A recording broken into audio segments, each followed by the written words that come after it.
నేనేనండి. ఏం చేస్తున్నావు? పొలానికి గండి కొడుతున్నానండి. ఇప్పుడు గండి ఎందుకు? పెద్ద వర్షం వచ్చేలాగుందండి. పంట మునిగి పాడైపోతుందేమోనని. ఇంత పెద్ద గాలికి వర్షం ఏం రాదు, వెళ్ళు. వచ్చేటట్టే ఉందండి. ఇన్ని సంవత్సరాల నుంచి వ్యవసాయం చేస్తున్నాం, మాకు తెలీదా ఎప్పుడు వర్షం వస్తుందో ఎప్పుడు రాదో?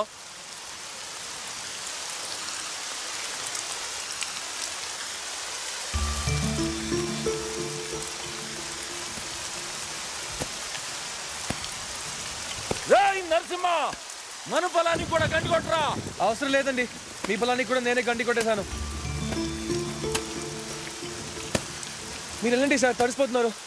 నేను చూసుకుంటానుగా.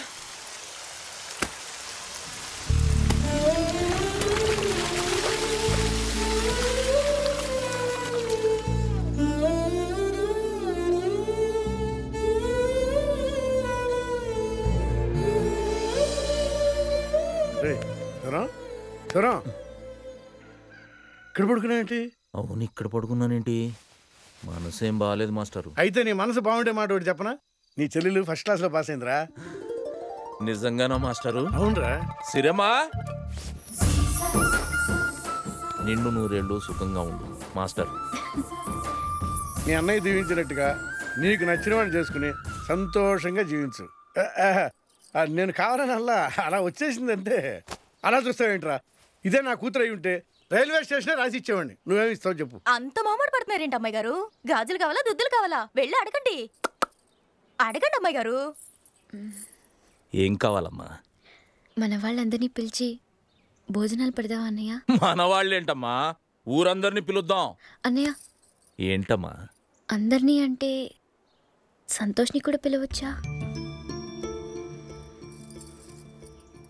అందరితో పాటే అతను పిలు. డౌట్గా ఒప్పుకున్నాడు, జాగ్రత్త.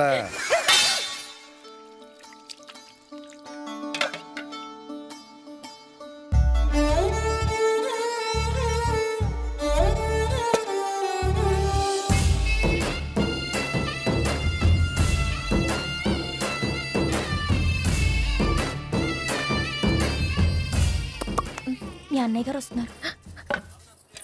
మొహమాటం పడకుండా శుభ్రంగా తినండి. ఇంకో రెండేయండి. రెండంటే రెండేనా? అక్కడ గేదె కుడి తాగుతున్నట్టుంది, దాన్ని అవతల తాగండి.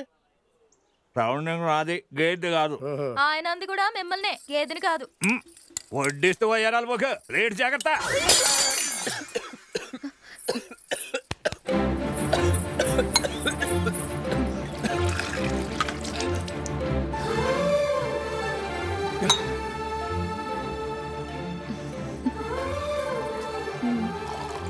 నీకు థ్యాంక్స్ చెప్పాలి.